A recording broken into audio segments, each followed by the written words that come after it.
Hi, welcome back to Guessagaingaming and welcome back to Skyrim.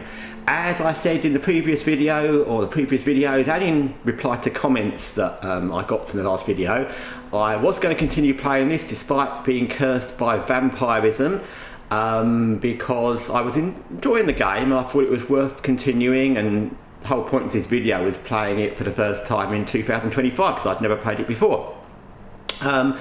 And other than walking outside and getting that kind of your blood's boiling every time I go into the daylight, nothing's really changed, except it said I had a blood seduction ability now, I think. What that means I don't know, whether I'm going to start drinking people's blood or I can seduce women using my vampire charms, I don't know, but we'll see. So unless I bump into someone who a couple of people mentioned that I can get them to cure the curse, I'm just going to be cursed and see where it goes. And if it ends up in debauchery and vampirism and drinking blood and that kind of thing, well, could be worse.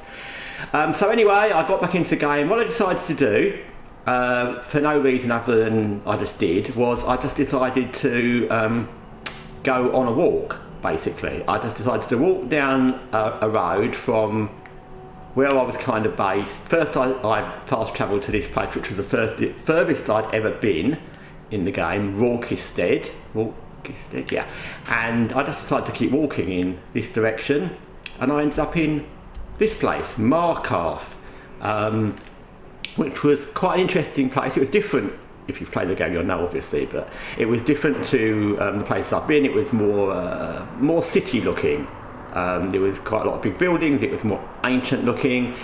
I liked it, and there was a lot of things going on there. There's a big castle keep thing, and there was obviously going to be quests there. But I didn't linger because I wasn't quite sure what level you needed to be, because usually in most games the further you go from where you start, the more leveled up you need to be to tackle the missions. So I didn't want to really get into it. I picked up a mission to go there, but that was quite a long way in another direction, and I thought, I'll do that another time.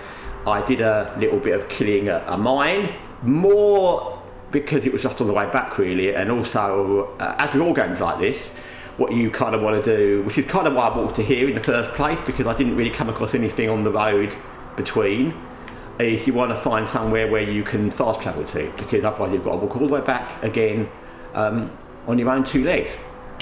So I did all that.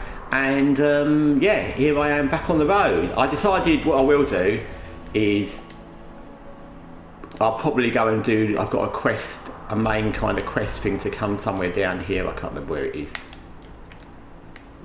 I think it's this actually. Yeah, I think it's there. Anyway, I've got a main quest to go and sort out my abilities or something in a place down there. They told me to go there. I'll have to look at the quest menu later to find out what it is, but I'll probably go and do one of the story missions, one of the main story missions, and just follow it through a bit, because I haven't really done anything with that so far other than the initial bit where you slay the dragon. But one thing I wanted to say, which I found out purely by accident, it's completely kind of changed my idea of playing the game, which you'll know from any of the other games I've played. I've mentioned this quite a lot of times. If you haven't, I'm generally, and certainly in the past, I've never been very good at first-person shooters. There's exceptions. I've got better, and so, for example, Cyberpunk, I got through the whole of that. I finished it. That's third-person, and I enjoyed it. So I have got better, but it's something that put me off actually playing this game in the first place. If you watch the first video, the reason I didn't start playing this was I wanted a third-person game, so I picked Dragon Age, Inquisition and Kingdoms of Amalur as my kind of fantasy world games, because I didn't want to play this in first person. And then by pressing the R joystick accidentally last night, I found that you can play it in third person, which is really cool. I'm not sure whether I'll always do it, but you can alternate between the two. I have no idea. And you can alternate between the two, just like that. How cool is that? Of course, everyone that played this game before will know that, but to me it was like, wow.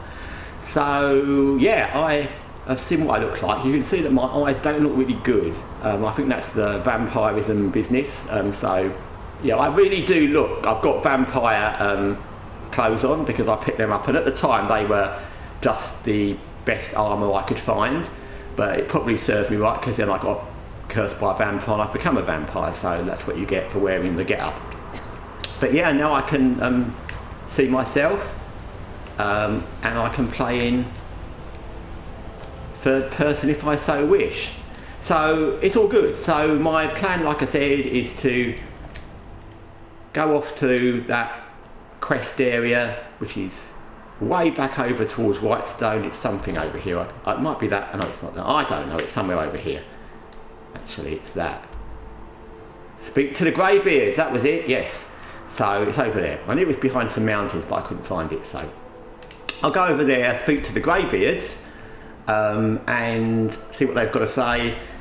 Because it will progress the story quest a bit. Also, it's nearer home, and if there's any side quests here, I can be levelling up a bit. Like I said, it may not be, but I don't want to start trying to do quests all the way over here and find I'm not levelled up enough, or anyway, I might as well do one of the story quests. So anyway, that's my progress in Skyrim. I played it for a good hour and a half last night, and the only reason I stopped was I got to a natural stop point once I cleared out that mine, and I was on my way back. I will fast travel back, but I was kind of just running along to see if I found anything else. Anyway, thanks for watching Guessagaingaming. For me, till next time, take care for now.